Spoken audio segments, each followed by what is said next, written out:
আমি কালকে দেখলাম আমাকে একজন ক্লিপ পাঠিয়েছে, হাওড়া জেলার কোথায় বাড়ি, এই উলুবেড়ি না কোথায়, ছোট ছেলে, মাদ্রাসার মুখ দেখেনি, মৌলবিও পাশ করেনি, স্টেজে আমাকে গালি দিচ্ছে। সেখানে একজন মেদিনীপুরের হুজুর স্টেজে চাপছে, সেখানে মাইক ধরে মানুষের সামনে গালি দিচ্ছে। ইয়াসিনকে ডাকবেন না, ইমান হারা হয়ে যাবে। তোর বাপের হিম্মত নাই ইয়াসিনের সামনে বসি, কোরআন আর হাদিস দিয়ে ঢেকে দেবো তোদিকে। মানুষকে গোমরাহির পথে নিয়ে যাচ্ছে, যেগুলোর গুরুত্ব নেই, এগুলো নিয়ে মারামারি করছে। আজকে এদের কারণে সমাজ ধ্বংস হয়ে গেছে। আপনি তাকিয়ে দেখুন, আপনাকে শুনিয়ে দেবো। হুগলি ডিস্ট্রিক্টে জলসা করছিলাম তারকেশ্বরের কাছে, 24 পরগনা থেকে এক বক্তা এসছে, মানুষ শুনেলেন ও মুসলিম ভাইরা টোল করছে ইসলামকে এদের কারণে। কোরআন হাদিস মানুষকে হিদায়তমূলক কথা নেই। কি কথা? গাঁজাখড়ি গল্প, যে গল্পর কোনো অস্তিত্ব নেই। বায়ান কি করছে, আমার থেকে অনেক বয়সে ছোট, আমি মসজিদে শুয়ে আছি আর বায়ান চলছে, আমি উজু করে গেলাম, তাকে বস করালাম স্টেজে। সেদিনে ভালো হতো কোনো ইউটিউবার থাকলে, কেউ থাকেনি, নাহলে খুব ভালো হতো।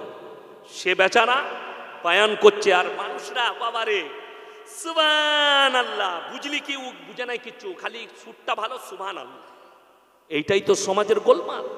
হাদিস কোরআন বুঝেনি, সুবহানাল্লাহ বলে দিলে কোরআনের একটা তফসির নাই, কোরআনের মানে নাই, হাদিস নেই, একটা হিদায়তমূলক কথা নেই, সমাজ সংস্কারমূলক কথা নেই, আছে কি গাঁজাখড়ি গল্প। কি গল্প বলছে?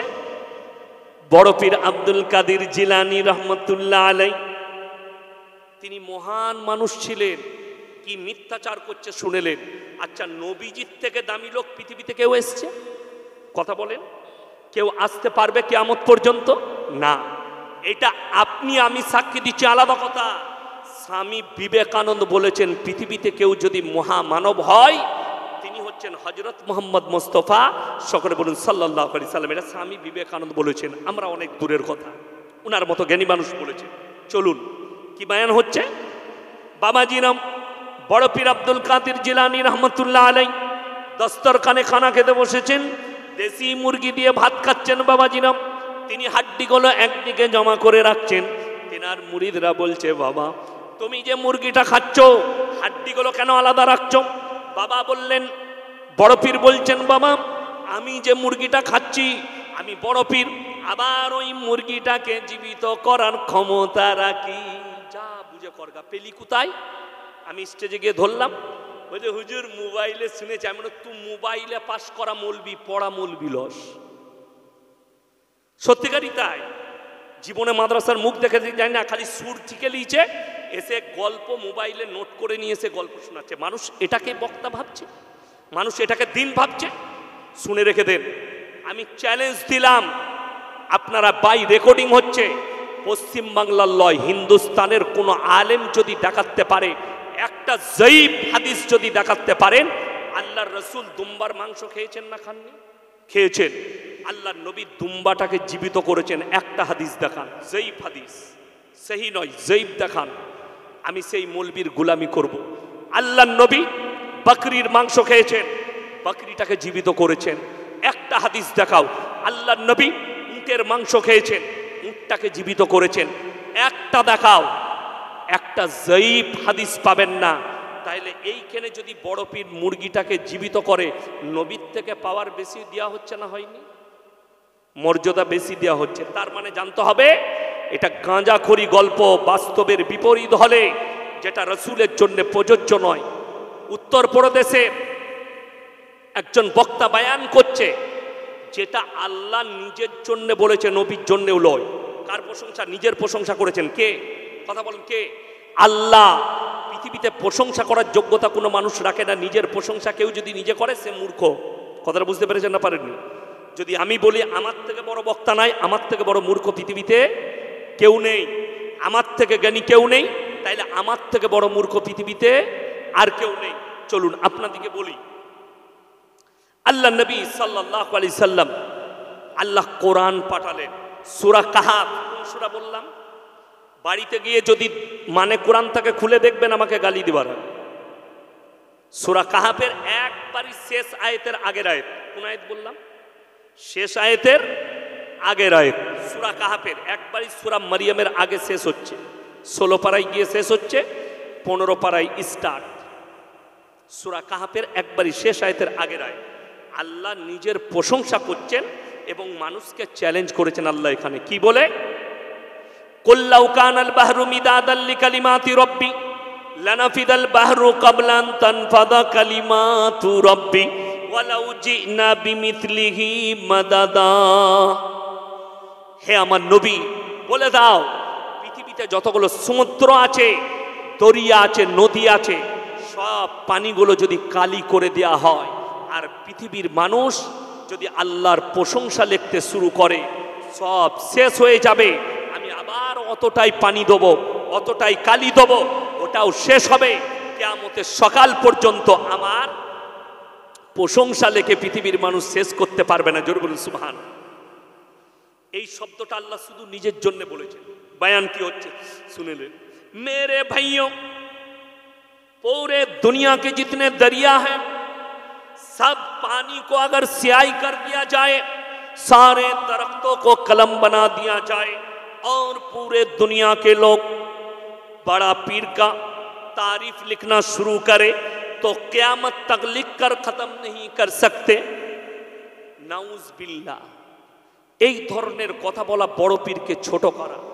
আজকে যদি বড় পীর আব্দুল কাদের জিলানী রহমতুল্লাহ আলাইহি জীবিত থাকতেন, এদেরকে কাফের ফতোয়া দিত মিথ্যাচার করার জন্যে। অন্য ধর্মের মানুষরা বলছে ইসলামকে মজাক বানিয়ে রেখে দিয়েছে।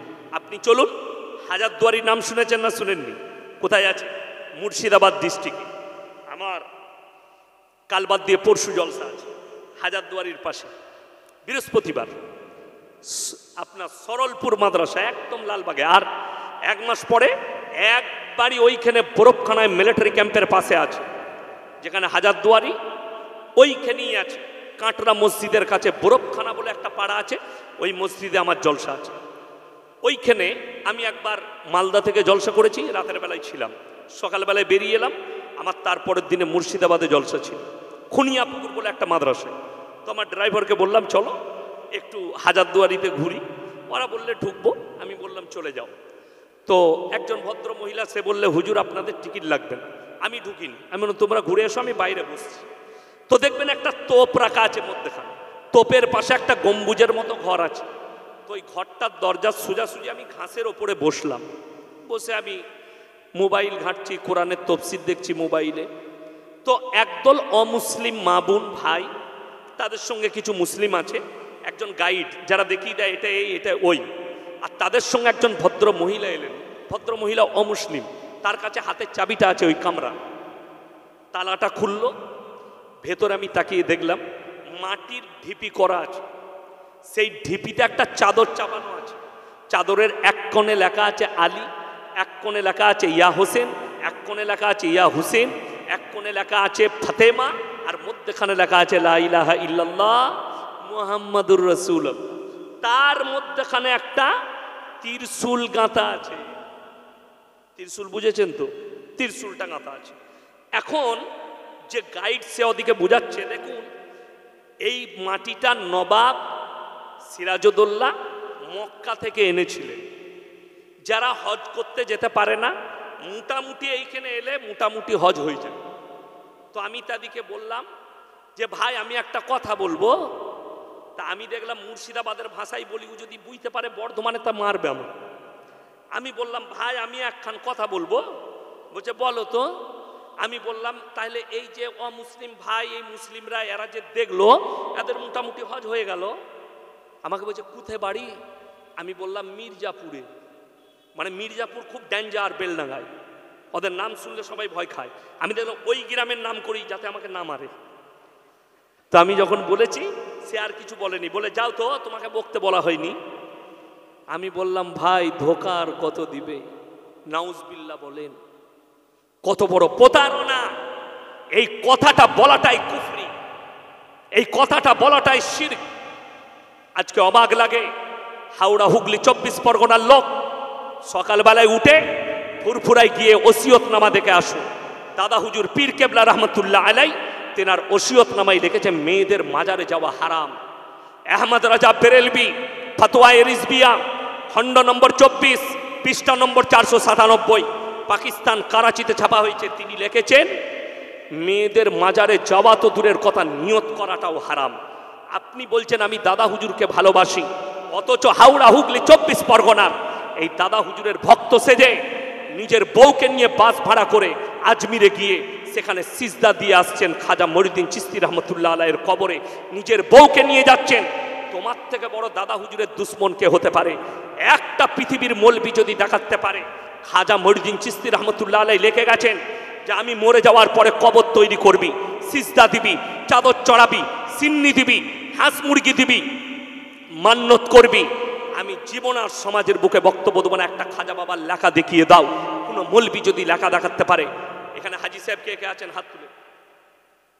মাশাআল্লাহ একটা। হাজি সাহেব আর কে আছেন? দুটো। আর কে আছেন হাজি সাহেব? তিনটে। যারা হাজি সাহেব আছেন তারা জানবেন মক্কা থেকে মদিনা 470 কিলোমিটার রাস্তা। কটা মাজার দেখে এলেন? একটাও মাজার ছিল? একটাও মাজার নাই। আমার বাড়ি থেকে আপনাদের এখানে 160 কিলোমিটার, 160,000-এর বেশি মাজার আছে। বড় কষ্ট লাগে। আমি যদি মিথ্যা বলি আমার গাড়িতে বসুন, আপনাকে আমি প্রমাণ দেব। আমার এলাকায় আমি গিয়েছিলাম বিচার করতে, একদল বলছে ওরস করবো আর একদল বলছে করতে দেবো না। আমি বললাম কারণ কি, তুমি কেন দিবে না? বলছে জায়গাটা আমার বাপের। আমি তাকে বললাম তুমি যে ওরস করছো, তোমার এই কবরে কোন হুজুর শুয়ে আছে? সে কি উত্তর দিল জানেন? কোনো হুজুর নেই, আমি পাথর চাবড়ি থেকে মাটি এনে কবর করেছি। এটা মিথ্যা না সত্য? সত্য যদি না হয় গাড়িতে চাপুন, কালকে আমার পুকুরে মাছ ধরে খাওয়াবো, মাদ্রাসার খানা খাওয়াবো না, আমি আমার বাড়িতে খাওয়াবো। আপনাকে নিয়ে গিয়ে প্রমাণ দিয়ে দেবো যে জিজ্ঞেস করো একে, ওখানে কিচ্ছু নেই। মিথ্যা করে ইসলাম সত্যর ওপরে টিকে আছে না মিথ্যার ওপরে? কথা বলেন। সত্যর ওপরে ইসলাম টিকে আছে, মিথ্যার ওপরে নয়। হযরতে হোসেন রাদিয়াল্লাহু তাআলা আনহু শহীদ হয়েছে কারবালার প্রান্তরে। কারবালাটা কোথায়? ধুলাগড়ে? হ্যাঁ, সাঁতরাগাছিতে, ইরাকে। হযরতে হোসেনের কবর তাইলে কোথায় আছে? ইরাকে। শুনেলেন? মুহররমের সময় মনজিল মাটি হচ্ছে পাঁচলাই, মনজিল মাটি হচ্ছে উলুবেড়িয়ায়, মনজিল মাটি হচ্ছে বাগনানে, মনজিল মাটি হচ্ছে খিদিরপুরে, মনজিল মাটি হচ্ছে কলকাতায়, মনজিল মাটি হচ্ছে মুর্শিদাবাদে, মনজিল মাটি হচ্ছে বর্ধমানে। একটা লোকের কটা কবর? কটা তো বুঝতে পারেননি? ফতোয়ায়ে রিজভিয়ায় লেখা আছে মিথ্যা করে কবর বানিয়ে মনজিল মাটি করা, তাজিয়া করা সমস্ত কিছু শরীয়ত সম্মত হারাম। আপনি হযরতে হোসেন রাদিয়াল্লাহু তাআলা আনহুকে মহব্বত করলে আপনি ড্যান্স করবেন কি করে আন্ডারপ্যান্ট? আপনার চোখ দিয়ে তো পানি আসবে। আপনি মাজাক বানিয়েছেন ইসলামের। যারা মনে করছেন এটা পীর বিরোধী, না, আমি পীর বিরোধী মৌলবি নয়, আমি সিস্টেম বিরোধী মৌলবি। আমার পীর আমার আব্বাজি। আমার আব্বা কত বড় আলেম সবাই জানে, আমার আব্বা কি বক্তা সবাই জানে। বড় কষ্ট লাগে, হক আর না হক তুমি চিনতে পারলে না। গাছতলায় বসে গাঁজার টান মারছে, জীবনে নামাজ পড়ে না, তাকে তুমি পীর বলে মেনে নিয়েছো। কবরে সিজদা দিচ্ছে, কবরে সিজদা দেওয়া জায়েজ হলে শুনে রেখে দেন, কবরে চাদর চড়ানো জায়েজ হলে আল্লাহর নবীর কবরটা তোমার মতো ট্যানার চাদর নয়, আল্লাহ রসুলের কবরটা হিরে মতি মুক্ত চাদরে ঢেকে যেত, ঠিক কিনা? নবীজির কবরে জায়েজ নেই, পৃথিবীর আর কোনো মৌলবি মুল্লা পীর ফকিরের কবরের জন্য জায়েজ হতে পারে না। আল্লাহ রসুলের কবরে সিজদা নেই, পৃথিবীর আর কোনো মৌলবি মুল্লা পীর ফকিরের কবরের জন্য সিজদা হতে পারে না। আল্লাহ নবীর কবরের সামনে ভালো মন্দ চাইতে পাবে না, পৃথিবীর আর কোনো মৌলবি মুল্লা পীর ফকিরের কবরের সামনে ভালো মন্দ চাওয়া যাবে। অবাক লাগে, 4 মাস আগে আমি উত্তর দিনাজপুর জলসায় যাচ্ছি, শান্তিনিকেতন, বোলপুর, আহমদপুর, সাঁইতিয়া হয়ে। এই বোলপুর আর আহমদপুরের মধ্যেখানে আমার গাড়ি আটকালো 10-12টা যুবক। যারা আমাকে চিনতে পেরেছে তারা সাইড, 6-7 জন এসে আমার কাঁচের কাছে দাঁড়ালো। খুললাম, কি হয়েছে? হুজুর ওরস করবো, টাকা দেন। আলহামদুলিল্লাহ দেবো। ওরসে কি হয় বাবা? বললে আমরা অনেক মানুষকে আমরা তাবাররুক খাওয়াই। মাশাআল্লাহ, আলহামদুলিল্লাহ, ভালো জিনিস। আর কি হয় বাবা? বললে এখানে যে যা চাই সব মান্নত করলে সব পেয়ে যায়, মনের মান্নতগুলো পূরণ হয়ে যায়। আমি বললাম তাহলে তো তোমরা বুকাবা। বলে কেন হুজুর? আমি তুই রাস্তায় দাঁড়িয়ে চাঁদা করছিস কেন গাড়ি আটকে কষ্ট করে? কবর গিয়ে বল বাবা আমরা তোমার নামে ওরস করবো, টাকা দাও, তাহলে হয়ে যাবে। সব যখন পাওয়া যায়। অবাক লাগে। বোম্বে দেখেছেন? বোম্বে হাজি আলী আছে। আমার আব্বার বয়স 80। কত বললাম? 80। আমার আব্বাজি যদি আমাকে বলে বাপ ইয়াসিন আমার বয়স হয়েছে, আমি যদি মারা যাই এই ঘরের পাশে যে নদী আছে এই নদীর মধ্যেখানে আমার কবর দিবি, আমার দেয়া যাবে? আচ্ছা বলুন, সুস্থ মস্তিষ্কের মানুষ কেউ নদীর মধ্যেখানে বাপের কবর দিবে? দিবে না। আমাকে যদি বলে, আমাকে বুঝতে হবে কোরআনে একটা শব্দ আছে, শুনেলেন? বয়স্ক মানুষ যারা আছে, যাদের বাপ আছে, বৃদ্ধ বাপ মা আছে, তারা শুনে যান। কোরআনে আছে, মানুষ যখন বৃদ্ধাক্যে পৌঁছায়, খেয়ে বলে খাই নাই, শুয়ে বলে সাই নাই, একটু ভুল বকে, এটাকে তোমরা ম্যানেজ করবে। তো আমাকে বুঝতে হবে, হয় আমার আব্বা ভুল বকছেন, পানির মধ্যেখানে কখনো কবর দেয়া যায় না। আমি খালি চিন্তা করছি, হাজি আলী বাবাকে পানির মধ্যেখানে কে কবর দিতে গেল? কথাটা বুঝতে পারেননি? মাজার ফাঁকা, কিচ্ছু নাই, বাজার চালাচ্ছে। শুনেলেন? এরপরে দামি দামি BMW মার্সিডিজ ওডির গাড়ি গিয়ে দাঁড়াচ্ছে, ভেতরে গিয়ে একটা 5,000 টাকার চাদর চড়িয়ে, বাবা হামকো বাচ্চা দে দো, বাবা হামকো পয়সা দো, বাবা হামকো ইয়ে দো, সব চাইছে। যখন ওইখান থেকে বেরিয়ে আসছে, তখন রাস্তার দুদিকে ভিখারি বসে আছে। আল্লাহকে নাম পে দে দে, ও জানে টাকাটা মাজারে নাই, তোর পকেটে আছে। কথাটা বুঝতে পারেননি? যদি মাজারে পাওয়া যাবে তো ভিখারি তোর কাছে চাইবে কেন? ও তো মাজারে চাইবে। দুঃখের বিষয়, আল্লাহ ছাড়া ভালো মন্দের মালিক কেউ আছে? কথা বলবেন। আল্লাহ ছাড়া কল্যাণ অকল্যাণের মালিক কেউ নাই। যদি বলেন কোরআনের রেফারেন্স দেন, কোরআন শুনেলেন 17 পারা। কত পারা বললাম? কত পারা বললাম? 17 পারা, একবারই শেষ পৃষ্ঠা। 17 একবারই শেষ পৃষ্ঠা, শেষ রুকু, প্রথম আয়াত। কোরআন কি বলছে শুনেলেন? ইয়া আইয়ুহান নাসু যুরিবা মাসালুন ফাসতামিউ লা, ইন্নাল্লাযীনা তাদউনা মিন দুনিল্লাহি লান ইয়াখলুকু দুবাবান ওয়ালা বিজতামাউ লা ওয়া ইয়াসলুবুহুমুদ দুবাবু শাইয়ান লা ইয়াস্তানকিদুহু মিন। হে আমার নবী বলো, তোমরা যাদের কাছে ভালো মন্দ চাও তাদেরকে জিজ্ঞেস করো, তারা একটা মাছি পর্যন্ত সৃষ্টি করতে পারে না। মাছি সৃষ্টি তো অনেক দূরের কথা, মাছি যদি তাদের কাছ থেকে কোনো জিনিস ছিনিয়ে নিয়ে যায়, সেটা উদ্ধার করার মতো ক্ষমতা নেই। তারা শক্তিহীন, আর আমি আল্লাহ শক্তিশালী। জোরে বলুন সুবহান। আল্লাহ নিজে বললেন, আল্লাহ ছাড়া ভালো মন্দের মালিক পৃথিবীতে কেউ নেই। আল্লাহ আমাদিকে মুর্শিদাবাদে বেলডাঙ্গায় আল্লাহকে গালি দিয়েছে, লাইটিংয়ে গালি ব্যবহার করা হয়েছে। কিছু বলেন? আমি আগেই बयान করে দিয়েছি, कुत्ता दो कंडीशन में भोगता है, एक तो उसका मालिक पीछे खड़ा है या तो वो पागल हो चुका है। ये दो कंडीशन में कुत्ता भोगना शुरू कर। এরপর ভেবে দেখুন, শুনেন, যারা করেছে শুনলাম অ্যারেস্ট হয়েছে, মারাত্মক অপরাধ। তবে আমি আপনাদেরকে একটা অনুরোধ করে যাব, একজন যদি কেউ গালি দেয়, গোটা কমিউনিটিকে আপনি গালি দিতে পারেন। আপনার আল্লাহকে গালি দিয়েছে, আমি কোরআন শোনালাম প্রথমেই, আপনি কারো দেবদেবীকে গালি দিতে পাবেন না। ওয়ালা তাসুব্বুল্লাযীনা ইয়াদউনা মিন দুনিল্লাহি ফায়াসুব্বুল্লাহা আদওয়াম বিগাইরি। কারো দেবদেবীকে গালি দিও না। আমার তো মনে হয় লাইটিংওয়ালাকে অ্যারেস্ট করতে হবে। সে জানে কোথা থেকে কি হয়েছে, কম্পিউটারে টাইপ করা হয়েছে। আমি অনুরোধ করব, আপনারা দোয়া করবেন, যারা চক্রান্তকারী আল্লাহ তাদের উপযুক্ত শাস্তি আল্লাহ নিজে দিবেন। আর যারা করছে আপনারা সাবধানে পা ফেলাবেন। কেউ চাইছে এই পশ্চিম বাংলার শান্তির মাটিকে অশান্তি করে দিই, এটা আপনারা হতে দিবেন না। আপনারা শান্তি বজায় রাখুন। উত্তরপ্রদেশে এটা সম্ভল মসজিদে সার্ভে নিয়ে উত্তরপ্রদেশে উত্তপ্ত। মোবাইলে দেখছিলাম, ডিটেলস আমি জানি না, ডিটেলস পেলে তবে আমি আপনাদের কাছে কথা বলব। সার্ভে আজকে আমি কিছুই বলতে পারবো না, ইনশাল্লাহ কালকে বলবো, না হলে পরের সপ্তাহে বলবো।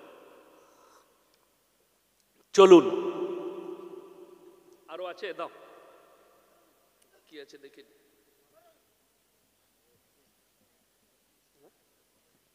আচ্ছা ঠিক আছে। বিয়ের কথা, বিয়ের কথা মেয়ের পরে ফোনে কথা বলা ইসলামের দৃষ্টিতে কি?